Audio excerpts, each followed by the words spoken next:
This is Broom Making Part 2 over here in West Amana at the Broom and Basket Shop with Peter Hoehnle.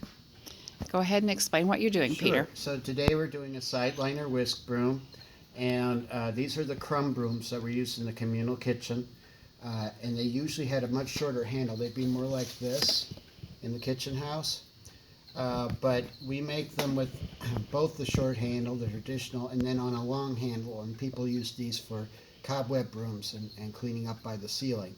Now I've already started this one. It's well along. I'm taking 6-inch long bundles of broom corn that I've separated, and I've been wiring them to the stick. So we're going to go around.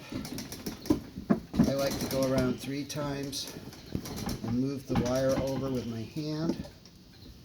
The machine I'm using is actually the Homestead kick winder.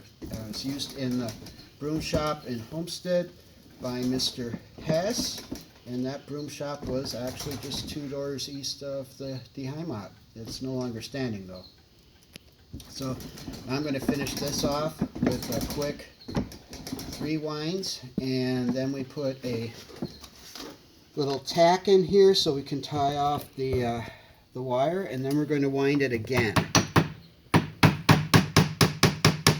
don't know if we're going to get to all the stages on this or not, but I want to at least show you this.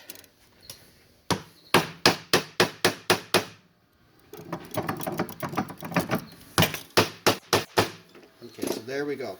So now I'm going to come back down, and I've actually got a hole drilled here. Pull the wire through down here again, and we'll tighten that off. I'm usually pretty generous because I want that wire to be tight. And this seems to be a unique broom. Nobody who comes in the shop ever mentions having seen these before, so this is an Amana, might be an Amana original design. We just don't know. Okay, so now we have a little finger tool here, and we used to come in with that to separate the bundles again. And I'm going to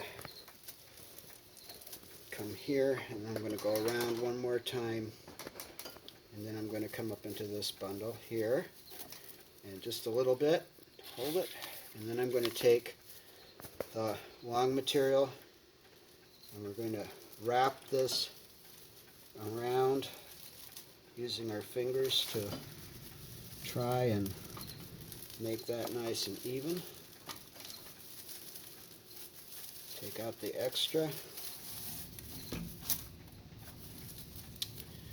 and we go around one more time. Move the wire over a little.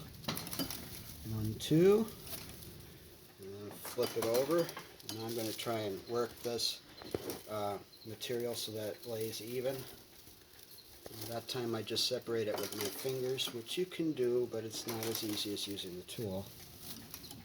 2, whoopsies, there we go. And let's get the tool. So what I'm basically working at doing here is bringing this wire in about a 1/2 inch above where it was when I put the first bundles on. So I'm going to do this on all the bundles going down. I'm trying to be fairly even. It's important you get all the material from the bundle on one side. And this is the most, in some ways, the most steps of our brooms, but it's also probably the most fun to make. It took me longer to learn this than any of the other styles, but I'm sure glad I did because I actually enjoy doing them now. It's very relaxing. Okay, so here we go. And now I'm going to kind of pull that up a little and go around about 3 times. And now what happens next is I'm going to shift the wire over and we're going to do a rundown, and that's not the most exciting thing to watch, so I'm just going to show you what it looks like on this broom here.